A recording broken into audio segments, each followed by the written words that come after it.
را دردناکه واقعه رامخته شوې ده چې په صوابۍ کې خاوند راپاسي او ښځه د بېدردۍ سره قتل کوي. د ښځې څه ګناه وه چې د خاوند ظالم راپاسي او خپله ښځه ډېره بېدردۍ سره قتل کوي.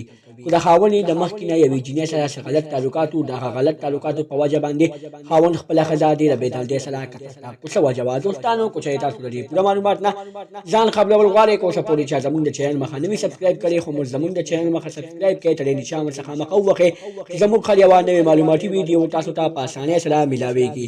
دوستانو دا واقعه په صوابۍ کې رامخته شوې ده چې یو خاوند ظالم چې نوم یې موسی دی هغه راپاسي او خپله ښځه چې نوم یې یاسمین دی ډېره بېدردۍ سره یې قتل کوي. د دې نه مخکې د دې ښځې چې کومه خپله وړه خور وه هغې سره د دې خاوند څه غلط تعلقات وو. د هغه غلط تعلقاتو په وجه باندې خاوند د هغه خور دپاره یې خپله ښځه ډېره بېدردۍ سره قتل کړه.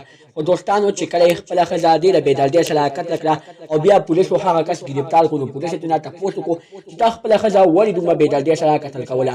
نو بیا د هغه کس نه خوله چینګه تلې وه، ښې نه ویلې او نه یې څه داسې ویلې چې زما د دغې خور وه ما د دغې په وجه باندې قتل کړه. خو دوستانو داسې واقعې ډېرې مخې ته راغلي دي، خو اوسه پورې مې چا اواز نه دی اوچت کړی.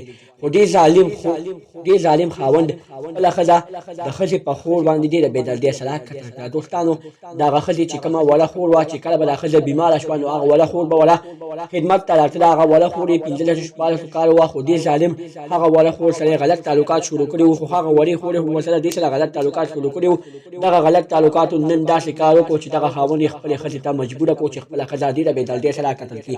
خو دوستانو چې دې خاوند یې کله خپله ښځه قتل کړه نو نه ورته د هغه ښځې خور میلاو شوه او نه ورته خپله ښځه پاتې شوه، خو دا خاوند یې په شاره باندې پاتې شو او یعنې ځان نه پاتې شو. خو دوستانو دا اوس ځان نه پاتې شو، دا به اوس ځان نه زندګي ډېره سخته تېروي، ځکه چې کله یو کس خپله ښځه ډېره بېدردۍ سره قتل کړي یا څوک قتل کړي نو هغه ته 24 ګنټې بیا هغه شکل رامخته کېږي او هغه شکل یې بار بار ټینګوي. خو دوستانو دې ظالم خاوند نن داسې کار کړی دی چې د خپلې خینې دپاره یې خپله ښځه ډېره بېدردۍ سره قتل کړې ده. دوستانو دا کار یې ډېر زیات ښه نه دی کړی.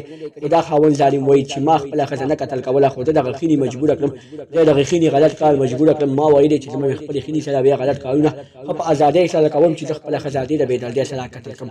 خو چې ما کله خپله ښځه قتل کړه نو ما ته خینې پاتې شوه او نه ما ته خپله ښځه پاتې شوه. دوستانو دا خاوند ظالم اوس ډېر جاري وایي زما نه ډېره زیاته غلطي شوې ده. دوستانو دا اوس زموږ نننی بیان کړو. زموږ د ویډیو خوښه شوې وي زموږ د چینل مخه سبسکرایب کړئ، ترې نشان ورڅخه مخه ووهئ چې زموږ هر یوه نوې معلوماتي ویډیو تاسو ته په اسانۍ سره